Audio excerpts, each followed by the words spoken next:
Sanibonani bafowethu. Dumakahle Uhlukanise umsikazi wempimpi ngepiki Intombi mayini. Ujuqu sibini sengwenya. Abanye bayangazi, abanye abangazi. Kodwa ke baningi abangaziyo. Abanye bangazi engomeni asebengibona ubuso nobuso. Imina ke lo. Bafowethu ngenza le video le nokuphuka komoya nje okukhulu.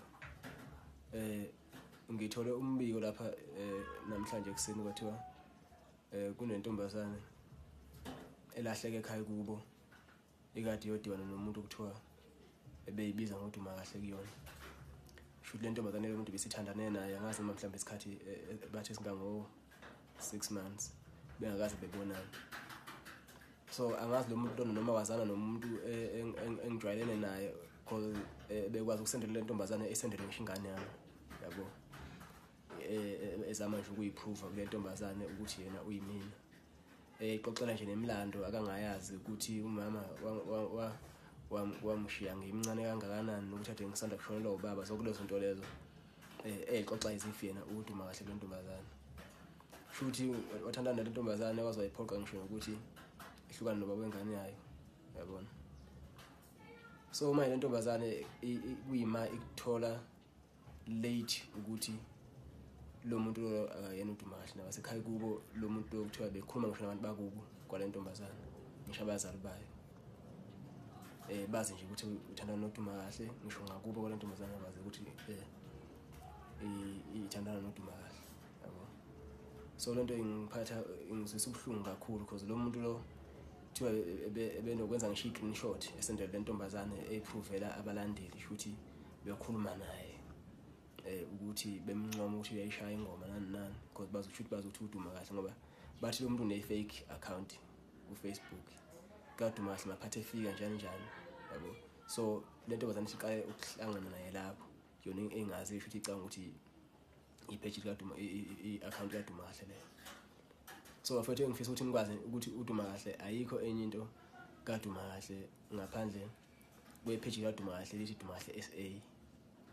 Okuyilona page lami engilisebenzisayo ku Facebook. Konke lokho kunye ama-fake account.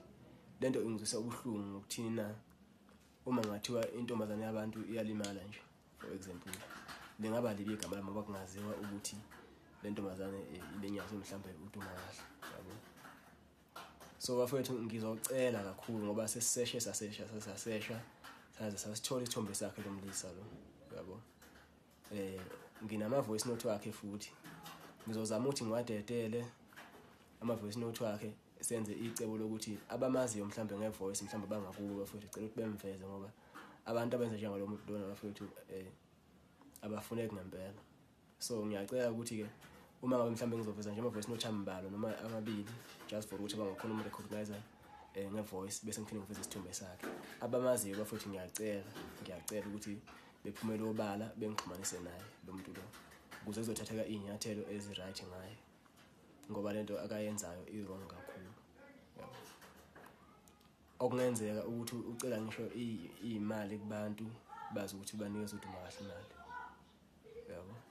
So ziningi izinto ezenziwa lo muntu eziwesi kakhulu ezinye okungelula ukuthi ngizidalule la ngoba ngigcine sengikhuluma nabazali bale ntombazane bangichazela ukuthi even ukubona even uyoperforma kamashu kuthiwa yethu ukhona uzoperforma kamashu njengoba manje uperforma kamashu sibizwe ubhutuke uNgcobo. Kuthiwa wayekhona lo muntu lo uthi wayekhona ke uDumakahle lapho ekhuluma nomama wengane ukuthi ufuna ukumbona yabo. Kodwa bathi uthi lo mama walengane ukuba busy wagcina engakhonanga. Sonke lesikhathi lesibazi ukuthi bona njalo uDumakahle lo every move engiyenzayo lo muntu bethatha ipost lapha yonke into engiyipostayo ngathatha ipost lapha WhatsApp wakhe. So into esizenza sekuzokwatholakala lezi inamba ayisebenzisayo sekuzofonelwa one yazo kwatholakala umuntu othi umama wengane yakhe wakhona ukusiza ngesithombe sakhe.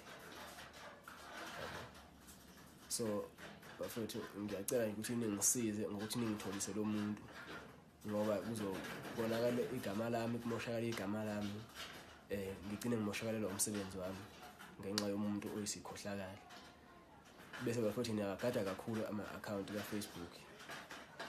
Bese futhi niyaqaphela kakhulu ukuthandana nomuntu ongakwazi umbona.